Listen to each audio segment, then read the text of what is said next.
ഇപ്പൊ പ്രതിപക്ഷ നേതാവായിട്ട് പിണറായി വിജയൻ വരുന്നതിൽ വലിയ വിമർശനമാണ് ഉയരുന്നത്. മാധ്യമങ്ങളൊക്കെ അങ്ങനെയാണ് റിപ്പോർട്ട് ചെയ്യുന്നത്. അതിലെന്തെങ്കിലും കുഴപ്പമുണ്ടോ? അതിന് യാതൊരു കുഴപ്പമുള്ളതായിട്ട് എനിക്ക് തോന്നുന്നില്ല.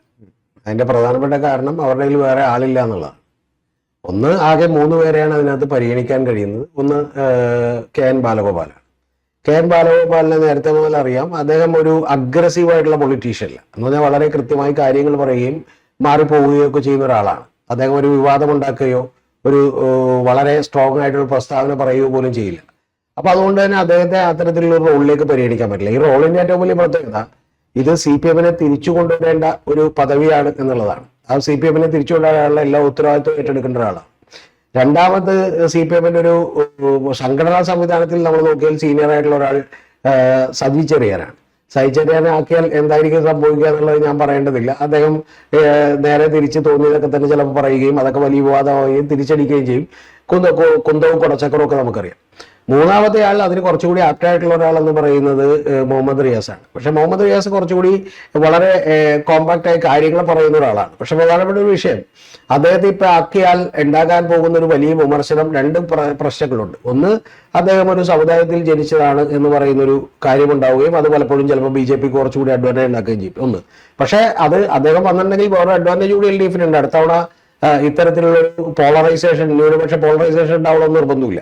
കാരണം വെച്ചാൽ ഒരു കേരളത്തിൽ ഇതേവരെ കൃത്യമായി, അതായത് ഇപ്പൊ CH മുഹമ്മദ് കോയൊക്കെ വന്നിട്ടുണ്ടെങ്കിൽ അതൊക്കെ ഏതാനും നാളുകൾ മാത്രമേ ഉണ്ടാവുള്ളൂ. കൃത്യമായിട്ട് ഒരു മുസ്ലിം മുഖ്യമന്ത്രി ഉണ്ടായിട്ടില്ല. അപ്പൊ അതുകൊണ്ട് അത്തരത്തിലുള്ള ഒരു അഡ്വാൻറ്റേജ് അദ്ദേഹത്തിനുണ്ട്. പക്ഷേ പ്രധാനപ്പെട്ട ഒരു കാര്യം, ഇത് പിണറായി വിജയന്റെ മരുമകൻ എന്ന് പറയുന്ന ഒരു പ്രചരണത്തിന് പിന്നെയും ആക്കം കൂട്ടും. അപ്പൊ ഈ 3 സംഭവങ്ങളെക്കാൾ കുറച്ചുകൂടി ബെറ്റർ ഞാൻ വിചാരിക്കുന്നത് പിണറായി വിജയനാണ്. അല്ല, ഈ 3 ഇല്ലാതെ ഒരു പുതിയ മുഖത്തിന് അത്ര എളുപ്പമുള്ള ഒരു കാര്യമല്ലെന്ന്. ഇത് നിങ്ങൾ പറയുന്ന പോലെ ഏതെങ്കിലും പ്രതിപക്ഷ നേതാവായിട്ട് വെറുതെ ആരെങ്കിലും രാവിലെ എടുത്തങ്ങോട്ട് വെക്കുക എന്ന് പറയുന്ന ഒരു കാര്യമൊന്നുമില്ല. ഇത് വളരെ കൃത്യമായി ഒരു നേരത്തെ പറഞ്ഞ CPM-നെയും LDF-നെയും ഒക്കെ തിരിച്ചു കൊണ്ടുവരേണ്ട വലിയ ഭാരിച്ച ഒരു ഉത്തരവാദിത്തമാണ്. യഥാർത്ഥത്തിൽ ഞാൻ വിചാരിക്കുന്നു ഇപ്പോ ഒരു മുഖ്യമന്ത്രിക്ക് പോലും ഉള്ളതിനേക്കാൾ 10 മടങ്ങ് ഉത്തരവാദിത്തമാണ് ഒരു പ്രതിപക്ഷ നേതാവിനുണ്ടാകുന്നത്. അപ്പൊ ആ ഉത്തരവാദിത്തം നിർവഹിക്കാൻ കഴിയുന്ന വേറെ ആരെടുത്തു നോക്കുന്ന ഗൗതം പറയണം. ആകെ അവർ ജയിച്ചേക്കുന്നത് ടോട്ടൽ 35 പേരാണ്. ആ 35 പേര് 22-23 പേരാണ് CPM ജയിച്ചേക്കുന്നത്. CPM-ൽ അത്തരത്തിലുള്ള ആളില്ല. അപ്പൊ അതുകൊണ്ട് തന്നെ പിണറായി വിജയനെ സംബന്ധിച്ചപ്പോൾ ആളെ എടുത്തു വെക്കുന്നത് കുറച്ചുകൂടി എളുപ്പമാണ്. ഇനി രണ്ടാമത്തെ ഏറ്റവും വലിയ പ്രധാനപ്പെട്ട ഒരു കാര്യം കൊണ്ട് അതെന്താണെന്ന് വെച്ചിട്ടുണ്ടെങ്കിൽ, പിണറായി വിജയൻ അദ്ദേഹത്തെ സംബന്ധിച്ച് ഇതിന്റെ തിരിയൽ വളരെ എളുപ്പമാണ്. ഇപ്പൊ നമ്മള് പലപ്പോഴും ഇന്ത്യൻ രാഷ്ട്രീയത്തിൽ ലോക രാഷ്ട്രീയത്തിലൊക്കെ എടുത്ത് വളരെ വിശദമായി പരിശോധിച്ചാൽ വളരെ നിശിതമായിട്ടുള്ള ഒരു അറ്റാക്ക് ഉണ്ടായിട്ടുള്ള ആളുകളോടൊക്കെ തന്നെ അവർ പിന്നെയും നിന്ന് പോരാടാൻ തീരുമാനിച്ചാൽ ജനത്തിന് പതുക്കെ ഒരു സൗമനസ്യം തോന്നുകയും അത് തെറ്റായി പോയെന്ന് തോന്നുകയും ആളുകൾ തിരിച്ചെത്തുകയൊക്കെ ചെയ്യും. ഒരു ഉദാഹരണം ഞാൻ പറഞ്ഞുതരാം. അപ്പൊ ഇന്ത്യൻ രാഷ്ട്രീയത്തിൽ ഏറ്റവും കൂടുതൽ വിമർശിക്കപ്പെട്ടിട്ടുള്ള ഒരു മുഖ്യമന്ത്രി ആരാണെന്ന് ചോദിച്ചാൽ അത് നരേന്ദ്രമോദിയാണ്. കാരണം ഒരു വംശഹത്യക്ക് നേതൃത്വം കൊടുത്തു എന്ന് പറഞ്ഞാണ്. പക്ഷെ പിന്നീട് അദ്ദേഹം വലിയ പോപ്പുലർ ആയിട്ടുള്ള, അദ്ദേഹം ഒരു ബ്രാൻഡായി മാറുന്ന കാര്യം തന്നെ ഇന്ത്യ മുഴുവൻ കണ്ടൊരു കാര്യമാണ്. അപ്പൊ അത്തരത്തിൽ പലപ്പോഴും ഒരു വലിയ രീതിയിൽ അറ്റാക്ക് ചെയ്യപ്പെടുന്ന ആളുകൾക്ക് തിരിച്ചു വരാനുള്ള ഒരു കാര്യമുണ്ട്. അതെന്താണെന്ന് വെച്ചിട്ടുണ്ടെങ്കിൽ, ഒരു ചെറിയ കാര്യം ജനത്തിന് തോന്നിയാൽ മതി, അയ്യോ ഞങ്ങളുടെ ധാരണ തെറ്റിപ്പോയി, ഞങ്ങൾ ആലോചിച്ച് തെറ്റിപ്പോയി എന്ന് പറഞ്ഞാൽ തന്നെ തിരിച്ചു വരും. അത്തരത്തിലുള്ള തിരിച്ചു വരേണ്ട സിംറ്റംസ് ഇപ്പൊ തന്നെ ഈ കഴിഞ്ഞ 11 ദിവസങ്ങളിൽ കോൺഗ്രസ് തന്നെ വലിയ പരിശ്രമം കൊണ്ട് പിണറായി വിജയനെ തിരിച്ചു കൊണ്ടുവരാൻ വേണ്ടി ശ്രമിച്ചിരുന്നു. അപ്പൊ അത്തരത്തിലുള്ള ഒരു പരിശ്രമമുണ്ട്. ഇനി കൂടുതൽ ഭരണം മുന്നോട്ട് പോകുമ്പോൾ എന്ത് സംഭവിക്കുമെന്ന് നമ്മൾ തോന്നിയാൽ ഈ കാര്യം എതിരെ തിരിയാനായിട്ട് വലിയ സമയമൊന്നും വേണ്ട. കേരള രാഷ്ട്രീയം പോലും കൃത്യമായി നിരീക്ഷിക്കുന്ന ആളുകൾ തന്നെ ഇപ്പൊ E.K. നായനാർ തന്നെ ഭരിച്ചുകൊണ്ടിരുന്നപ്പോ 4 കൊല്ലം കഴിഞ്ഞപ്പോഴത്തേക്കും ലോക്കൽ ബോഡിയിൽ വലിയ വിജയം ഉണ്ടായി. ഉടനെ തന്നെ മന്ത്രിസഭ പാർലമെന്റ് നിയമസഭ പിരിച്ചുവിട്ടിട്ട് നേരെ അടുത്ത തെരഞ്ഞെടുപ്പ് എടുത്തു. പക്ഷെ അതിൽ 8 നിലയിൽ പൊട്ടി.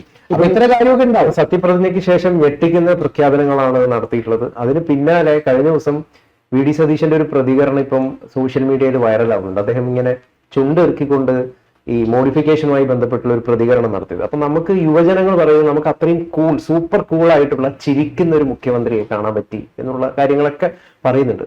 അപ്പൊ ഈ പ്രതിപക്ഷ സ്ഥാനം എന്ന് പറയുന്നത് നഷ്ടപ്പെട്ടു പോയ ഇമേജ് വീണ്ടെടുക്കൽ കൂടിയാണ് അല്ലെ? തീർച്ചയായിട്ടും നഷ്ടപ്പെട്ടു പോയ ഇമേജ് വീണ്ടെടുക്കുന്ന കൂടിയാണ്. ഞാൻ നേരത്തെ തന്നെ ഒരു തവണ പറഞ്ഞിട്ടുണ്ടായിരുന്നു, പിണറായി വിജയനെ സംബന്ധിച്ചും അങ്ങനെ ഒരു ധാരണ ഉണ്ടാവുന്നതിൽ തെറ്റൊന്നുമില്ലല്ലോ. അദ്ദേഹത്തിന് ഇപ്പൊ ഒരു വലിയ പരാജയം സംഭവിച്ചു. അത് അദ്ദേഹത്തിന്റെ ചുമലിലാണെന്ന് ആളുകളൊക്കെ തന്നെ, പ്രത്യേകിച്ചും റൈറ്റ് വിങ് മീഡിയകളൊക്കെ തന്നെ വെറുതെ ഒരു കണക്കിന്റെ അടിസ്ഥാനത്തിലല്ലാതെ പറഞ്ഞുകൊണ്ടിരിക്കുന്നു. അപ്പൊ അദ്ദേഹത്തിന് തോന്നാം ഇപ്പൊ അടുത്ത തവണ അദ്ദേഹം മുഖ്യമന്ത്രിയാകാൻ വേണ്ടിയിട്ടാണ് ഈ കാര്യമൊന്നും ഞാൻ വിചാരിക്കുന്നില്ല. അദ്ദേഹം യഥാർത്ഥത്തിൽ ഒറ്റ കാര്യമേ വിചാരിക്കുന്നുള്ളൂ, ഇത്തരത്തിൽ ഒരു തോൽവിയുണ്ട് എന്നുള്ളത് കൊണ്ട് അദ്ദേഹം നാണിച്ച് വീട്ടിൽ പോയെന്നിരിക്കേണ്ട ആവശ്യമില്ല. കാരണം CPM-നെ സംബന്ധിച്ചും അതല്ലെങ്കിൽ പിണറായി വിജയനെ സംബന്ധിച്ചും ഒക്കെ തന്നെ രാഷ്ട്രീയ പ്രവർത്തനം എന്ന് പറയുന്നത് ഒരു തെരഞ്ഞെടുപ്പ് തോൽവിയും ജയവുമായിട്ട് മാത്രം ബന്ധപ്പെട്ട ഒരു കാര്യമല്ല. ഇത് ഇദ്ദേഹം അരുൺകുമാറിനോട് തന്നെ ഇന്റർവ്യൂ തന്നെ പറഞ്ഞിട്ടുണ്ട്, തോറ്റാൽ ഒരു വിഷമം ഉണ്ടാവില്ല, ഞാൻ എന്ത് ചെയ്യും, കൂളായിട്ട് പോകുന്നതാണ്. അപ്പൊ അതുപോലെ ഒരു വിഷമിക്കേണ്ട ആവശ്യമില്ല, ഒരു പോരാട്ടത്തിന് ഇറങ്ങിത്തിരിക്കുക. യഥാർത്ഥത്തിൽ VD സതീശന്റെ വലിയ കോൺഫിഡൻസ് ആയി പലപ്പോഴും ഉയർത്തി കാണിച്ചൊരു വാചകമുണ്ട്. അതെന്താ വെച്ചാൽ ഈ തെരഞ്ഞെടുപ്പിൽ തോറ്റാൽ വനവാസത്തിന് പോകുന്നതാണ്. അപ്പൊ അതിനർത്ഥം എന്താണ്? തെരഞ്ഞെടുപ്പ് ജയിക്കൽ മാത്രമാണ് ലക്ഷ്യം എന്നാണ്. ഒരാശയത്തിന് വേണ്ടിയിട്ടുള്ള പോരാട്ടം കൂടിയാണ് രാഷ്ട്രീയം. അപ്പൊ അതുകൊണ്ട് അദ്ദേഹം ഇരിക്കുന്നു, അത്തരത്തിൽ എന്ത് ചെയ്യുന്നു, അദ്ദേഹത്തിന്റെ ഒരു ഇമേജ് മാറിയതിനു ശേഷം ഒരു വിജയം ഉണ്ടാകുന്നു എന്ന് പറയുന്ന ലെവലിൽ അദ്ദേഹം എന്ത് ചെയ്യുക, പിൻവാങ്ങാമെന്ന് അദ്ദേഹം വിചാരിച്ചിട്ടുണ്ടാവും. ഞാനിപ്പോ വിചാരിക്കുന്ന ഒരു കാര്യം, ഇത് പിണറായി വിജയൻ ഇടിപിടിച്ച് മേടിച്ച് പ്രതിപക്ഷ നേതാവായി തുടരണം എന്ന് പറഞ്ഞതാണെന്നൊന്നും ഞാൻ വിചാരിക്കുന്നില്ല. അതൊക്കെ ചില ആളുകളുടെ നെഗറ്റീവാണ്. ഞാൻ വിചാരിക്കുന്ന ഒരു കാര്യം, ഇപ്പൊ ഇൻഫോസിസ് എന്ന് പറഞ്ഞ കമ്പനിയിൽ നിന്ന് നാരായണമൂർത്തി വിട്ടുപോയിരുന്നു. നാരായണമൂർത്തിയെ തിരിച്ചു വിളിച്ച് അദ്ദേഹത്തിന്റെ മകനൊക്കെ ചാർജ് കൊടുത്തു. പക്ഷെ അദ്ദേഹത്തിനെ തിരിച്ചു വിളിച്ച് കൊണ്ടുവന്നിട്ട് ചെയർമാൻ എമിറേറ്റസ് എന്ന് പറഞ്ഞ പദവി കൊടുത്ത് അവിടെ ഇരുത്തി. കാരണം അദ്ദേഹത്തെ പോലുള്ള ആളെ വേറെ കിട്ടാത്തതുകൊണ്ടാണ്. അപ്പൊ അതുകൊണ്ട് തന്നെ പിണറായി വിജയനെ പോലുള്ള ആളെ പാർട്ടിക്ക് ഇപ്പൊ തൽക്കാലം റീപ്ലേസ് ചെയ്യാൻ പറ്റാത്തതുകൊണ്ട് അദ്ദേഹത്തോട് തുടരാൻ നിർദ്ദേശിച്ചിരിക്കുകയാണ്. അല്ലാതെ പ്രതിപക്ഷ നേതാവായിരുന്നുകൊണ്ട് ഇനിയിപ്പോ എന്തെങ്കിലും മറ്റേ വലിയ വീട്ടിൽ താമസിക്കണം അല്ലെങ്കിൽ അങ്ങനെ ഉണ്ടാകണം എന്നൊക്കെ വിചാരിക്കുന്ന ഒരാളാണ് എന്നൊക്കെയുള്ള നെഗറ്റീവ് ഇപ്പോഴും സൃഷ്ടിച്ചുകൊണ്ടിരിക്കുകയാണ്. ഇതിപ്പോ താൽക്കാലികമാണ്. ഇനി അടുത്ത കാര്യം എന്ന് പറയുന്നത്, ഗൗതം ഇപ്പൊ എഴുതി വെച്ചോ, VD സതീശൻ ഇതുവരെ ഉണ്ടാക്കിയിട്ടുള്ള നെഗറ്റീവുകളും ഒരു ഇമേജ് ബിൽഡിംഗും ഒക്കെ കൃത്യമായി നടത്തിയിട്ടുണ്ട്. അതിലൊന്നും തർക്കമില്ല, നടത്തേണ്ടതാണ്. പക്ഷെ ഇനി മുഖ്യമന്ത്രി സ്ഥാനത്തിരുന്നുകൊണ്ട് അത്തരം ഒരു കാര്യം തന്നെ എക്കാലവും നടത്തിക്കൊണ്ട് പോവുക എന്ന് പറയുന്നത് വലിയ ശ്രമകരമായിട്ടുള്ള ഒരു കാര്യമാണ്. നരേന്ദ്രമോദി വിചാരിച്ചിട്ട് പോലും അത് കഴിഞ്ഞ തവണയൊന്നും നടന്നില്ല. 63 സീറ്റുകൾ കുറഞ്ഞ് തകർന്നടിച്ച് താഴേക്ക് വീഴുന്നത് നമ്മൾ കണ്ടു. അപ്പൊ അതുകൊണ്ട് ഇതൊക്കെ താൽക്കാലികമായിട്ട് നരേന്ദ്രമോദിക്ക് വലിയൊരു ഭീഷണി ഉണ്ടായിരുന്നു. ആരായിരുന്നു ഭീഷണി? ന്യൂനപക്ഷ സമൂഹമായിരുന്നു. VD സതീശൻ ആ ഭീഷണിയില്ല. നരേന്ദ്രമോദിക്ക് ന്യൂനപക്ഷ സമൂഹം ഒന്നും ഒരു ഭീഷണിയായിരുന്നില്ല. അങ്ങനെ ന്യൂനപക്ഷ സമൂഹം ഭീഷണിയാണെങ്കിൽ ശരിക്കും പറഞ്ഞാൽ ഭൂരിപക്ഷ സമൂഹത്തിന്റെ കൺസോൾട്ടേഷൻ ഉണ്ടാവണമെന്നാണ് അവർ ആഗ്രഹിക്കുന്നത്. യഥാർത്ഥത്തിൽ ന്യൂനപക്ഷ സമൂഹം ഭീഷണിയാവണമെന്നാണ് അവർ ആഗ്രഹിക്കുന്നത്. അങ്ങനെയൊന്നും ഉണ്ടായില്ല. പകരം ഭൂരിപക്ഷത്തിലെ ആളുകൾ, അതായത് 80% വരുന്ന ഹിന്ദുക്കളായിട്ടുള്ള ആളുകളിൽ പോലും 35% മാത്രമേ BJPക്ക് 30% ആളുകൾ മാത്രമേ ഇപ്പോഴും വോട്ട് ചെയ്യുന്നുള്ളൂ എന്നുള്ള ഫാക്ട് ഗൗതം മനസ്സിലാക്കണം. അതായത് ഈ നാട്ടിലെ മതേതരരായിട്ടുള്ള സാധാരണക്കാരായിട്ടുള്ള ആളുകൾ, ഞങ്ങൾക്ക് താങ്കൾ പറയുന്നതൊക്കെ ശരിയാണ്, അയോധ്യയിൽ രാമക്ഷേത്രം പണിതു, പക്ഷെ അതുകൊണ്ടൊന്നും കാര്യമില്ല, ഞങ്ങൾ തോപ്പിക്കുമെന്ന് തോപ്പിച്ചത് ഉത്തർപ്രദേശിലെ ജനങ്ങളാണ്. അപ്പൊ അതുകൊണ്ട് അങ്ങനെ തോപ്പിക്കാൻ കെൽപ്പുള്ള ഒരു ജനം ഇവിടെ ഉണ്ട് എന്നുള്ള യാഥാർത്ഥ്യം മനസ്സിലാക്കണം. പിന്നെ മറ്റുള്ളവരൊക്കെ ഇതിലേക്ക് തിരിയുന്നതിന്റെ കാര്യം, ഒരു 10% 20% ഇത്തരത്തിലുള്ള ജനങ്ങളുണ്ടെങ്കിൽ അത് ഇമ്പോർട്ടന്റ് ആണ്, അവർ വോട്ട് ഡിസിസീവ് ആവുമെന്നുള്ളത് കൊണ്ടാണ്. പക്ഷെ അതൊന്നും ഇനിയുള്ള കാലത്ത് CPM-നെ പോലും പാർട്ടി ഉണർന്നെണീക്കുകയും കൃത്യമായി അവർക്ക് പറ്റിയ പാളിച്ച എവിടെയുള്ളത് കണ്ടെത്തുകയും ഒക്കെ ചെയ്താൽ ഈ പ്രചരണം മുന്നോട്ട് കൊണ്ടുപോകുന്നത് എളുപ്പമല്ല. ഇനി CPM-ന് ഒരു പുതിയ ഇമേജ് ബിൽഡിംഗ് ആവശ്യമല്ലേ? ആ ഇമേജ് ബിൽഡിങ്ങിന് പ്രതിഷ്ഠിക്കാനായിട്ട് ഒരു പുതിയ മുഖം വേണ്ടേ എന്നുള്ളതാണ്. ഗൗതം, ഞാൻ നേരത്തെ പറഞ്ഞതുപോലെ തന്നെ ഇങ്ങനെ പുതിയ മുഖം വേണ്ടെന്ന് നരേന്ദ്രമോദിയുടെ കാര്യത്തിൽ BJP വിചാരിച്ചില്ലല്ലോ. ഗുജറാത്ത് മുഖ്യമന്ത്രി ആയിരുന്നപ്പോലും അവര് പ്രധാനമന്ത്രിയെ ഉയർത്തിക്കാട്ടുകയും അതിനനുസരിച്ച് ഇമേജ് ബിൽഡ് ചെയ്യുകയാണ് ചെയ്തിട്ടുള്ളത്. ഇമേജ് ബിൽഡിങ്ങിന്റെ കാര്യത്തിൽ നിങ്ങൾക്കൊരു നെഗറ്റീവായിട്ടുള്ള പ്രതിച്ഛായ ഉണ്ടെങ്കിലും കുഴപ്പമില്ല. കാരണം അത് എത്ര തീവ്രമാണോ അത്രയും എളുപ്പത്തിൽ അത് തിരിച്ചു വരാനുള്ള സാധ്യതകൾ ഒരുക്കുമെന്നാണ്. ഞാനിപ്പോ അതിന്റെ ഡീറ്റെയിൽസിലേക്കൊന്നും കിടക്കില്ല. നരേന്ദ്രമോദിയുടെ കാര്യത്തിൽ അത് മാത്രമല്ല, ആ ഐഡിയോളജിക്കും വലിയ ഇൻഫ്ലുവൻസ് ഉണ്ടാവുന്നുണ്ട്. കമ്മ്യൂണിസ്റ്റ് ഐഡിയോളജി ആർക്കാ വേണ്ടത് നാട്ടിൽ? CPM എന്ന് പറയുന്ന ആ കമ്മ്യൂണിസ്റ്റ് ഐഡിയോളജി, ഈ കമ്മ്യൂണിസ്റ്റ് ഐഡിയോളജി എന്നൊക്കെ പറയുമ്പോൾ തന്നെ ഒരു കാര്യം ഗൗതം മനസ്സിലാക്കണം, ഈ കമ്മ്യൂണിസ്റ്റ് രാഷ്ട്രങ്ങളൊന്നും ലോകത്ത് ഉണ്ടായിട്ടില്ല. അതൊക്കെ മറ്റു വലിയ കാര്യങ്ങളാണ്. ഇതൊന്നും അറിയാൻ പാടില്ലാത്ത ആളുകൾ സോഷ്യലിസ്റ്റ് ഐഡിയോളജികളാണ്. ഈ സോഷ്യലിസ്റ്റ് ഐഡിയോളജികളിൽ നിന്ന് CPM തന്നെ ഒരുപാട് മാറി ചിന്തിച്ചിട്ടുണ്ട്. ജനകീയ ജനാധിപത്യ വിപ്ലവം, ജനങ്ങളെ കൂട്ടി എന്താണ് പണ്ട് റെഡ് വോളണ്ടിയേഴ്സിനെ ഉണ്ടാക്കിയത് ഇന്ത്യ പിടിച്ചെടുക്കുമ്പോൾ സൈന്യമായിട്ട് തന്നെയാണ്. പക്ഷെ ആ സൈന്യത്തേക്ക് അങ്ങനെ ഉപയോഗിക്കേണ്ട ആവശ്യമില്ലെന്നും ജനാധിപത്യത്തിലൂടെ ഭരണം പിടിക്കാമെന്നും ഒക്കെയുള്ള ധാരണകളിലേക്ക് അവരൊക്കെ മാറിയിട്ടുണ്ട്. ജനത്തിനെ സംബന്ധിച്ചുള്ള ഏറ്റവും പ്രധാനപ്പെട്ട പ്രശ്നം എന്ന് പറയുന്നത് ഇപ്പൊ താൽക്കാലികമായി അവർക്കൊരു പരാജയം സംബന്ധിച്ചു. ആ പരാജയം കൂടാനുള്ള ഏക സാധ്യത എന്ന് പറയുന്നത് ഇവിടെ പ്രോ സംഘപരിവാറിന്റെ അജണ്ടകൾക്ക് വലിയ പ്രാമുഖ്യം കിട്ടുന്നു എന്നുള്ളതാണ്. അതിനെ വലിയ തോതിൽ പ്രചരണത്തിലൂടെ തടഞ്ഞിരുത്തുക എന്ന് പറയുന്നത് ശ്രമകരമായിട്ടുള്ള കാര്യമാണ്, ഹെർക്കൂലിയൻ ടാസ്ക് ആണ്. അത് യഥാർത്ഥത്തിൽ കോൺഗ്രസിന് പോലും വലിയ ഡാമേജ് ഉണ്ടാക്കിക്കൊണ്ടിരിക്കുകയാണ്. താൽക്കാലികമായി ഇപ്പോൾ ഒരു നേട്ടം കോൺഗ്രസിന് ഉണ്ടാക്കിയെന്ന് മാത്രമേ ഉള്ളൂ. പക്ഷെ ലോങ് ടൈമിലേക്ക് ആ നേട്ടം BJP തന്നെയാണ് ഉണ്ടാക്കാൻ പോകുന്നത്. പലപ്പോഴും ഒരു മുസ്ലിം ലീഗും അല്ലെങ്കിൽ അത്തരത്തിലുള്ള ആളുകളൊക്കെ സപ്പോർട്ട് ചെയ്യുന്ന ഒരു ചെറിയ പാർട്ടിയായി പോലും കോൺഗ്രസ് മാറാനുള്ള സാധ്യത ഒരുപക്ഷെ ഞാൻ വിചാരിക്കുന്നത് ഭാവിയിലേക്ക് വലിയ ചെറിയ തോതിൽ ശോഷണം വന്നാവുന്ന ഒരു പാർട്ടിയായി കോൺഗ്രസ് മാറാനുള്ള സാധ്യത കൂടിയുണ്ട്. അപ്പൊ അതുകൊണ്ട് ആ പ്രവർത്തനത്തെ തടഞ്ഞു നിർത്താനുള്ള വലിയ പരിശ്രമം വേണ്ടി വരും. അല്ലാതെ ചെറിയ പരിശ്രമം കൊണ്ടൊന്നും അതിനെ തടഞ്ഞു നിർത്താൻ പറ്റില്ല. കാരണം ഇന്ത്യ മുഴുവൻ പടന്നു കയറി. പിണറായി വിജയൻ നേരിടുന്ന പ്രതിസന്ധി എന്ന് പറയുന്നത് ഒന്ന് ഇത്രയും വലിയ തോൽവി അദ്ദേഹത്തിന്റെ ഫേസ് വെച്ചുകൊണ്ട് നേരിട്ട ഒരു തെരഞ്ഞെടുപ്പിൽ ഉണ്ടായി എന്നുള്ളതാണ്. അങ്ങനെ ഒരാൾ എന്തിന് പ്രതിപക്ഷ നേതാവായി വരുന്നു, അത് ജനങ്ങളെ അപഹസിക്കലാണോ? രണ്ട്, അദ്ദേഹത്തിന്റെ ആരോഗ്യവുമായി ബന്ധപ്പെട്ടിട്ടുള്ള അദ്ദേഹം അത്രക്കും ആരോഗ്യവാനാണോ വി ഡി സതീശന് മുമ്പിൽ, 62 വയസ്സുള്ള വി ഡി സതീശന് മുമ്പിൽ ഇങ്ങനെയുള്ള പ്രതിസന്ധികൾ നേരിടുന്നുണ്ട്. അപ്പൊ അത്തരത്തിലുള്ള ഒരു പ്രതിസന്ധി നേരിടുമ്പോൾ പുറകിൽ നിന്ന് ബുദ്ധി ഉപദേശിച്ചു കൊടുക്കാൻ പുതിയൊരാളെ നിർത്തിക്കൊണ്ട് ചെയ്യേണ്ടതല്ലേ എന്നുള്ളതാണ് ജനങ്ങൾ. ഈ പ്രായമായി പുള്ളിക്ക് ഭയങ്കര വയസ്സായി എന്നൊക്കെയുള്ള ആളുകൾ പറയുന്നു. അനാരോഗ്യം അല്ല, ഞാൻ പറഞ്ഞോട്ടെ, അനാരോഗ്യം ഒന്നും ആളുകൾ കൂടുതലായിട്ട് പറയുന്നില്ല, പ്രായമായി എന്നുള്ളതാണ് പറയുന്നത്. ഇനി ഇയാൾക്ക് വീട്ടിൽ ഇരുന്നൂടെ എന്നൊക്കെയുള്ള ചോദ്യങ്ങളാണ് താങ്കളൊക്കെ വിശ്വസിക്കുന്ന സോഷ്യൽ മീഡിയ ദൈവങ്ങൾ എഴുതിക്കൊണ്ടിരിക്കുന്നത്. ഞാൻ തിരിച്ച് താങ്കളോട് ഒരു ചോദ്യം ചോദിക്കുന്നു. VS അച്യുതാനന്ദൻ എന്നാണ് ഈ പറയുന്ന കേരളത്തിന്റെ പ്രതിപക്ഷ മുഖ്യമന്ത്രിയായപ്പോ അദ്ദേഹത്തിന് ഏജ് എത്രയാണ്? 80 ആണ്. അപ്പൊ 80 കഴിഞ്ഞിട്ടാണ്. അപ്പൊ അന്നേരം ആർക്കും തോന്നിയില്ല. എന്താ തോന്നാതിരുന്നതെന്ന് അറിയാമോ? അന്നേരത്തെ നരേറ്റീവ് ഇതായിരുന്നില്ല, ഇതിന് വലിയ പ്രാമുഖ്യം കിട്ടിയില്ല. നിങ്ങൾക്ക് ഒരാളോട് വെറുപ്പുണ്ടെങ്കിൽ ആ വെറുപ്പുണ്ടെങ്കിൽ പിന്നെ നമുക്ക് എന്ത് പ്രചരിപ്പിക്കാം. അപ്പൊ ഞാൻ തന്നെ ഈ കഴിഞ്ഞ ദിവസം 3 വീഡിയോസ് കണ്ടു നോക്കി. എന്റെ പ്രിയപ്പെട്ട ചില സുഹൃത്തുക്കളുടേതാണ്, പഴയ സുഹൃത്തുക്കളുടേതാണ്. അവരുടെ വീഡിയോകൾ കണ്ടപ്പോൾ എനിക്ക് ചിരി വന്നു. കാരണം പിണറായി വിജയൻ എടുത്തിരിക്കുന്ന പുതിയ വീടിന്റെ ആഡംബരങ്ങൾ ഇതാ എന്ന് പറഞ്ഞാണ് എഴുതി കൊടുത്തേക്കണം. വീഡിയോ മുഴുവൻ കാണുമ്പോഴത്തേക്കും എന്താണെന്നറിയാം, അതിനകത്ത് എന്താണെന്ന് നമുക്കൊന്നും മനസ്സിലാവില്ല.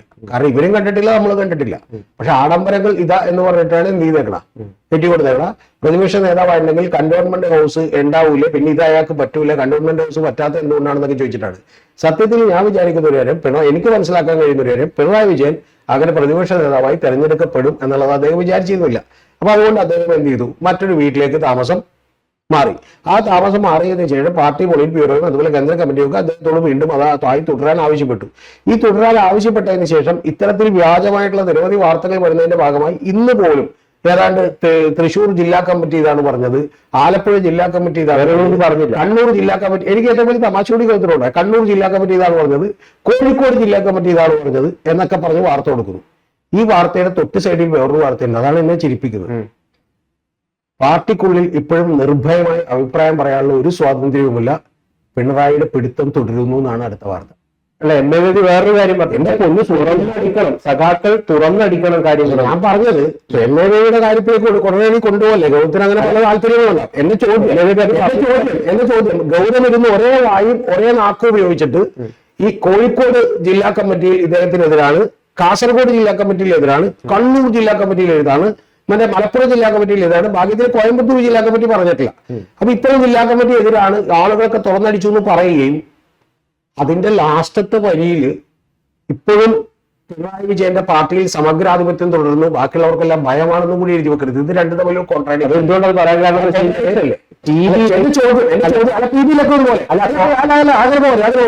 എന്റെ ചോദ്യം, ഈ രണ്ട് വാർത്തകൾ തമ്മിലൊരു കോൺട്രാഡിക്ഷൻ. ആ കോൺട്രാഡിക്ഷന്റെ കാര്യം അത് ഒരു വിഷയം കൊണ്ടാണ് ഞാൻ പറഞ്ഞുതരാം. അതെന്താണെന്ന് വെച്ച് കഴിഞ്ഞാൽ PBയിൽ 5 പേരോളം എതിർത്തു ഇദ്ദേഹം പ്രതിപക്ഷത്തേക്ക് വരുന്നത്, നേതാവായിട്ട് വരുന്നത്. പക്ഷെ സംസ്ഥാന ഘടകം ഇത്തരത്തിൽ അദ്ദേഹത്തിന് അനുകൂലമായിട്ടുള്ള ഒരു റിപ്പോർട്ടാണ് നൽകിയത്. അപ്പോൾ സംസ്ഥാന ഘടകത്തില് ഒട്ടുമിക്ക ആളുകൾക്കും അദ്ദേഹം വേണ്ട എന്ന് പറയാനായിട്ട് ഒരു ഭയമുണ്ട് എന്നുള്ളതൊരു യാഥാർത്ഥ്യമാവാം.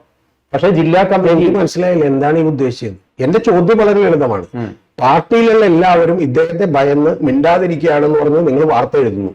അതിന് മുകളിലുള്ള 5 പാരഗ്രാഫിൽ നമ്മൾ കൊടുത്തിരിക്കുന്നു, കോഴിക്കോട് ജില്ലാ കമ്മിറ്റി, കണ്ണൂർ ജില്ലാ കമ്മിറ്റി, കോട്ടയം ജില്ലാ കമ്മിറ്റി, ആലപ്പുഴ ജില്ലാ കമ്മിറ്റി, എല്ലാ ജില്ലാ കമ്മിറ്റിയിലും ഇദ്ദേഹത്തിനെതിരെ അതിനിശ്ചിതവും രൂക്ഷവുമായിട്ടുള്ള വിമർശനം ഉണ്ടാവുന്നു.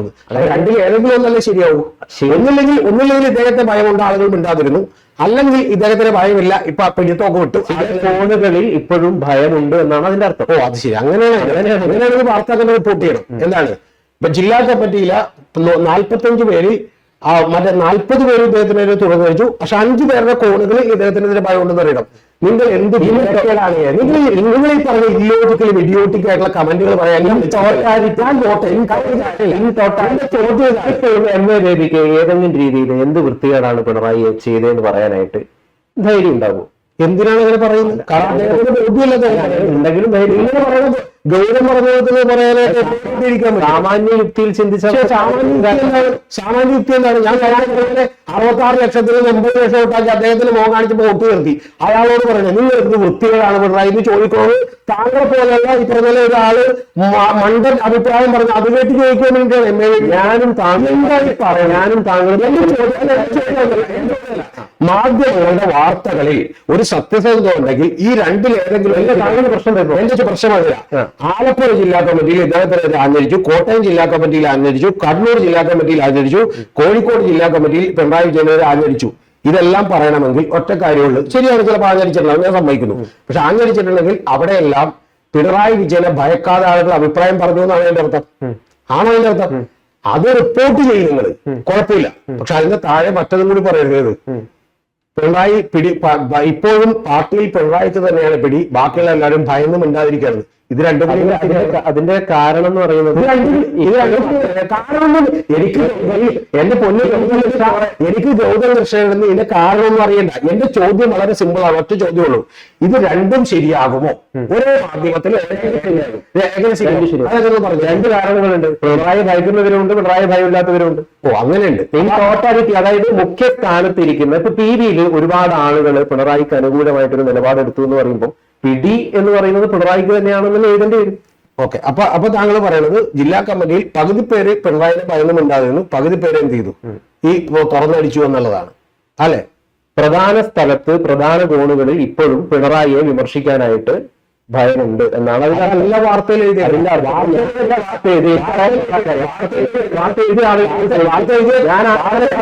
വാർത്ത എഴുതിയല്ല, മറ്റേ ഒരു കുട്ടി എന്ത് ചെയ്യുന്നു, മറ്റേ ആക്സിഡന്റിൽ പെട്ട് എന്നാണ് എക്സ് ആൻഡ് വൈ മരിച്ചു എന്ന് പറഞ്ഞ് എഴുതിയിട്ട് തൊട്ടടുത്ത ലൈനിൽ ആക്സിഡന്റിൽ പെട്ട് എക്സ് ആൻഡ് വൈ ജീവിച്ചിരിക്കുന്നു എന്ന് എഴുതരുത്. ഇത് രണ്ടും ശരിയാകാൻ പറ്റില്ല, ഏതെങ്കിലും ഒന്നും ശരിയാവുള്ളൂ. ആളുകൾ ശ്രദ്ധിക്കുക. ഈ മണ്ടത്തിലൊക്കെ എഴുതി പിടിപ്പിക്കുമ്പോ അത് തൊണ്ടയോടാതെ വിഴുങ്ങാൻ വേണ്ടിയിട്ട് ഇരിക്കുന്ന ഒരാളല്ല രതീഷ് ചക്രവാണി. ഞാൻ ഇങ്ങനെയുള്ള വൈരുദ്ധ്യങ്ങൾ വേണമെങ്കിൽ 150 എണ്ണം കാണിച്ചു തരാം. ഈ 150 വൈരുദ്ധ്യങ്ങളിൽപ്പെട്ട് മനോരമ അടക്കമുള്ള ആളുകൾ ഇതുപോലെയുള്ള വാർത്തകൾ എഴുതിക്കൊണ്ടിരിക്കുകയാണ്. ഈ വാർത്തകൾ തൊണ്ടയോടാതെ വിഴുങ്ങിയിട്ട് പാവം ജനം വിചാരിക്കുന്നത് എന്താണ്, ഇതാണ് സത്യം എന്ന് എന്ത് ചെയ്തുകൊണ്ടിരിക്കുകയാണ്, വിചാരിച്ചുകൊണ്ടിരിക്കുകയാണ്. അത്രയുള്ള കാര്യം. പിന്നെ പാർട്ടിയിൽ നിർഭയമായ ആളുകൾക്ക് ചെയ്യാം അല്ലെങ്കിൽ അഭിപ്രായം പറയാം എന്നുള്ളത് ഈ പാർട്ടിയെ സംബന്ധിച്ച് CPM-നെ സംബന്ധിച്ച് അറിയുന്ന ആളുകൾ ജില്ലാ കമ്മിറ്റിയിൽ വിമർശനം ഉണ്ടായില്ല എന്ന് പറഞ്ഞാൽ ചിലപ്പോൾ ഭയമുണ്ടാവും. പക്ഷെ ബ്രാഞ്ച് കമ്മിറ്റികൾ മുതൽ ഏരിയ കമ്മിറ്റി വരെയുള്ള ആളുകൾ പിണറായി വിമർശിച്ചുകൊണ്ട് ഭയന്നുകൊണ്ടൊന്നും വിമർശിക്കാതിരിക്കും എന്നുള്ളത് ഞാൻ വിചാരിക്കും. MA ബേബി അങ്ങനെയാണെങ്കിൽ എന്തിനാണ് അത് നടത്തിയത്? തുറന്നടിക്കണം സഖാക്കൾ എന്ന് പറയുന്നതിന്റെ കാരണം എന്താണ്? തുറന്നടിക്കണം എന്ന് MA ബേബി അല്ല ആദ്യം പറഞ്ഞത്. എന്താണ് ഇത് ഇപ്പൊ അറിഞ്ഞുകൊണ്ടിരിക്കുന്നത്? പത്രം വായിക്കും, മുഴുവൻ വായിക്കും, മനോരമയെങ്കിലും മുഴുവൻ വായിക്കും. ശരി, പറഞ്ഞത് പറയാ. ഈ പറയുന്ന ഏറ്റവും ആദ്യം പാർട്ടിയുടെ സംസ്ഥാന കമ്മിറ്റി 3 ദിവസം ചേരുകയും അതിനു മുമ്പ് സംസ്ഥാന സെക്രട്ടേറിയറ്റും കൂടി കഴിഞ്ഞ് നടത്തിയ ആദ്യത്തെ പത്രസമ്മേളനത്തിൽ, അതാണ് ആദ്യമായിട്ട് വിലയിരുത്തൽ, ആദ്യത്തെ പത്രസമ്മേളനത്തിൽ തന്നെ MV ഗോവിന്ദൻ മാസ്റ്റർ പറഞ്ഞൊരു വാചകമാണ്. എന്താണ് പറഞ്ഞത്? പാർട്ടി സഖാക്കളുടെയും അതുപോലെ ആളുകളുടെയും എല്ലാം അഭിപ്രായം ഞങ്ങൾ കൃത്യമായി കേൾക്കും. അങ്ങനെ നിങ്ങൾ തുറന്നു തന്നെ അഭിപ്രായം പറയണം. ആ അഭിപ്രായം പറയാൻ നേരത്ത് പാർട്ടിയുടെ ഏരിയ കമ്മിറ്റിയിൽ നിന്നോ അല്ലെങ്കിൽ ലോക്കൽ കമ്മിറ്റിയിൽ നിന്നുള്ള ഒരു സഖാവും ഇടപെടരുത്, അവരോട് തർക്കിക്കരുത്. പകരം അവരുടെ അഭിപ്രായം കൃത്യമായിട്ട് നിർഭയമായിട്ട് പറയണം, അത് കേൾക്കണം എന്നാണ് തീരുമാനിച്ചിട്ടുള്ളത്. അതിന്റെ പ്രധാനപ്പെട്ട കാര്യം കണ്ണൂർ TK ഗോവിന്ദനടക്കം അല്ലെങ്കിൽ ശ്യാമള ടീച്ചറുടെ പരാജയം അടക്കം അല്ലെങ്കിൽ നിരവധി ആളുകളുടെ പരാജയവും അടക്കമുള്ള കാര്യങ്ങളിൽ പാർട്ടി വോട്ടുകൾ പോലും പോയിട്ടുണ്ട് എന്ന് പാർട്ടി കണ്ടെത്തിയതിന്റെ അടിസ്ഥാനത്തിൽ അവരെ കേൾക്കാൻ തീരുമാനിക്കുന്നു. ഇത് തന്നെയാണ് കുറച്ച് കഴിഞ്ഞപ്പോ MA ബേബി പറഞ്ഞിട്ടുള്ളത്. ശരി, ആദ്യമോ അവസാനമോ MA ബേബി എന്തായാലും പറഞ്ഞു. അല്ല, അത് എന്തുകൊണ്ടാണ് അത് പറയേണ്ടി വരുന്നത് എന്നുള്ളതാണ്. നേരത്തെ അങ്ങനെ ഉണ്ടായിരുന്നില്ലേ? അല്ല, നേരത്തെ അങ്ങനെയല്ല.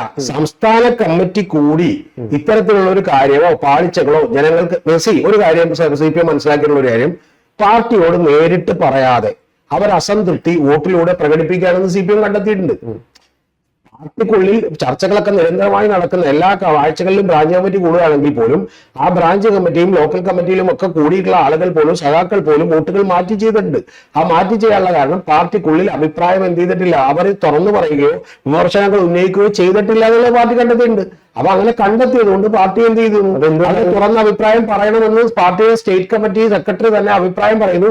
അതുപോലെ താഴേക്ക് സർക്കുലർ ഇറക്കിയിരിക്കുന്നു. സർക്കുലറിൽ കൃത്യമായി പറഞ്ഞിരിക്കുന്നു, ഏരിയ കമ്മിറ്റിയോ ജില്ലാ കമ്മിറ്റിയോ പോകുന്ന ഒരാൾ പോലും നിങ്ങളുടെ അഭിപ്രായം പറയുമ്പോൾ അത് തടസ്സപ്പെടുത്തരുത്.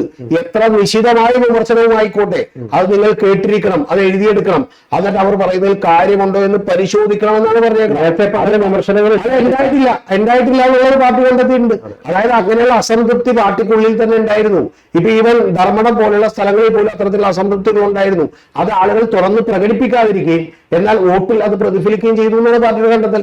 എത്ര കൃത്യമായ കണ്ടെത്തലാണിത്. ഇത് കണ്ടെത്തി കഴിയുമ്പോഴത്തേക്ക് ഉടനെ തന്നെ അവരുടെ വീട്ടിലെ പ്രശ്നം അവരെ തന്നെ കണ്ടെത്തി എന്ന് പറയുമ്പോഴത്തേക്ക് അങ്ങനെ കണ്ടെത്തരുത്, അവരെ കണ്ടെത്തരുത്. പകരം എന്ത് എന്നോട് ചോദിക്കണം, എന്തൊരു വൃത്തികേടാണോ പിണറായി വിജയൻ ചെയ്തതെന്ന് ചോദിക്കണമെന്ന് പറയുന്ന ഇതിനോട് ലക്ഷഭൂമിയിൽ നമോവാകമെന്നല്ല. അതായത് പ്രധാനപ്പെട്ടിട്ടുള്ള നേതാക്കൾക്ക് ഇപ്പോഴും പിണറായിയെ വിമർശിക്കാൻ മടിയുണ്ട് എന്നുള്ളതാണ് ഉയർന്നു വരുന്ന സാധനം. പക്ഷെ അടിത്തട്ടിലുള്ള സാധാരണക്കാരായിട്ടുള്ള സൈക്കിൾ ചവിട്ടുന്ന ഓട്ടോറിക്ഷ ഡ്രൈവറായിട്ടുള്ള ആളുകൾക്കൊന്നും ആ ഭയമില്ല. അവരൊക്കെ ഈ കാര്യങ്ങളൊക്കെ തുറന്നു പറയുന്നു എന്നുള്ളത് എന്റെ വിശ്വാസം ഇപ്പോഴൊന്നുമല്ല. എന്റെ വിശ്വാസം എന്ന് പറയുന്നത് CPM-ന്റെ സാധാരണക്കാരായ അണികൾ മുതൽ മുകളിലേക്കുള്ള ആളുകൾ വരെ ഈ കേരളത്തിൽ കഴിഞ്ഞ 10-20 കൊല്ലമായി പ്രോ സംഘപരിവാർ നടത്തുന്ന വലിയ അജണ്ടകളിലേക്ക് അത്തരത്തിലുള്ള ഒരു വിഭാഗം കൂടി വീണുപോയിരിക്കുന്നു എന്നുള്ളതാണ്. ആ വീണുപോയതിന്റെ ഭാഗമായിട്ടാണ് ഈ തെരഞ്ഞെടുപ്പിൽ എന്നല്ല ലോക്സഭയിലേക്ക് BJPക്ക് 38 ലക്ഷം വോട്ടുകൾ കിട്ടിയെന്നാണ്. അപ്പൊ അത്തരത്തിലുള്ള വർഗീയ പ്രചരണങ്ങൾക്ക് വലിയ സാധ്യതയുണ്ടെന്നും ആ സാധ്യതകളെ ചെറുക്കാൻ CPM തയ്യാറായില്ല എന്നുമാണ് എന്റെ വിശ്വാസം എന്ന് പറയുന്നത്. അത് പിണറായി വിജയനെതിരെ കൂടി ഈ തെരഞ്ഞെടുപ്പിൽ കുന്തമുറയായി പ്രോ സംഘപരിവാറും കോൺഗ്രസും അതുപോലെ തന്നെ നേരത്തെ പറഞ്ഞ നിരീശ്വരവാദികളും അടക്കം എല്ലാവരും കൈകോർത്ത് നിന്ന് ഒരു വലിയ പ്രചരണം നടത്തിയതിനെ ചെറുക്കാൻ CPM-ന് കഴിയാതെ പോയി. CPM അതിന് ഏറ്റവും ലാസ്റ്റത്തെ 5-6 മാസം നികേഷ് കുമാറിനൊക്കെ ഉപയോഗിച്ചുകൊണ്ട് ചില പ്രതിരോധങ്ങൾ തീർത്തു എന്നുള്ളതിന് അപ്പുറത്തേക്ക് ജനങ്ങളുടെ കഴിഞ്ഞ 10-20 കൊല്ലമായി മാറി വരുന്ന ചേഞ്ച് അവന് കണ്ടെത്താൻ പറ്റാതെ പോയി എന്നുള്ളതാണ് എന്റെ വളരെ സൂക്ഷ്മമായ പഠനത്തിന്റെ വിലയിരുത്തൽ. അദ്ദേഹം പിണറായി വിജയൻ പ്രതിപക്ഷ നേതാവായിട്ട് വരണം തന്നെയാണ് താങ്കൾ ആഗ്രഹിക്കുന്നത്? തീർച്ചയായിട്ടും ഒരു സംശയമില്ല. കുറച്ച് കഴിയുമ്പോൾ നമുക്ക് കാണാൻ എന്ത് സംഭവിക്കാം.